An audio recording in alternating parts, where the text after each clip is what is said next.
one of the I see the chat on YouTube is not showing. I don't know why they do this from time to time, but I'm looking at the chat on StreamYard in my dashboard, and I'm going to highlight some. One of the viewers wanted to ask you this question right here, so I'll highlight it.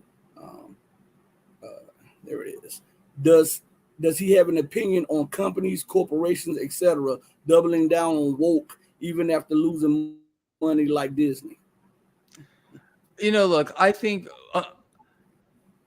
if I'm going to own a company, and I don't care what their philosophy might be, I want to be paid to hold the stock. Like Disney does pay a dividend. I want to own dividend paying stocks. I want to be in the right sectors. If I had to look at something right now, I've been telling people commodities, get commodity exposure. Energy companies, I think, are good places to be. I think energy, cost of energy is going to be much, much higher than it is today, based on a lot of factors. It has, and supply and demand is only a fraction of it. The devaluation of the currencies, the fact that it can't buy much anymore, that's going to get progressively worse, despite the fact that they're trying to lie to us and tell us that inflation is going to get better at one particular time. I think people need to look at energy and commodities. There are a lot of ways to gain exposure to this. I have a free newsletter, which you can sign up for. It's absolutely free on my website, traderschoice.net. I've sent out at least 5 newsletters going over a whole bunch of exchange traded funds or ETFs, which would give you exposure, give people to a broad base of commodities. Some of them even pay dividends.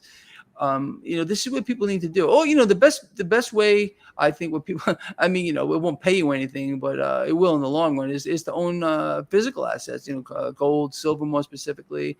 You know me, I'm a diverse guy. I'm into a lot of different things. I people also think people need exposure to some cryptocurrency, a lot of things. You got to be out there. But with regard to these woke companies, that's all going to turn around too. But don't just, and throw money at anything unless you understand it. But it should make sense to people, honestly, that they need exposure to commodities.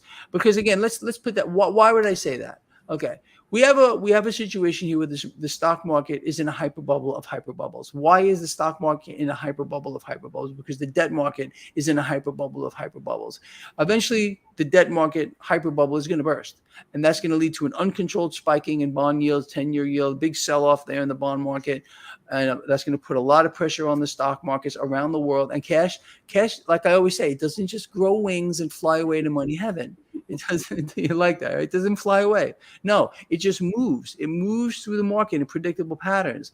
When you have a debt market meltdown, cash bleeding out of the debt market, putting pressure on the stock market, cash is going to move into commodities.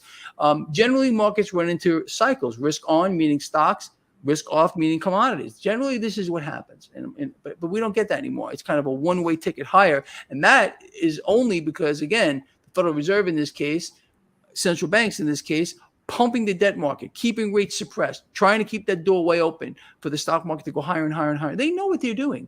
And they're doing this because they realize, just like last time, it's going to turn around. What do we have?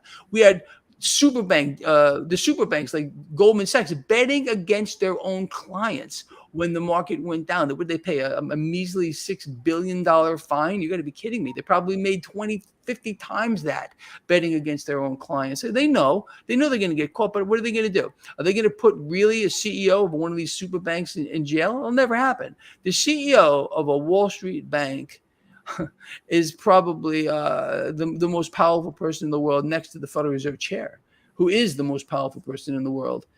This world is not run by presidents, kings, queens, monarchs, or dictators. It's run by central banks. And once people realize that, I think they're all going to be a lot better off.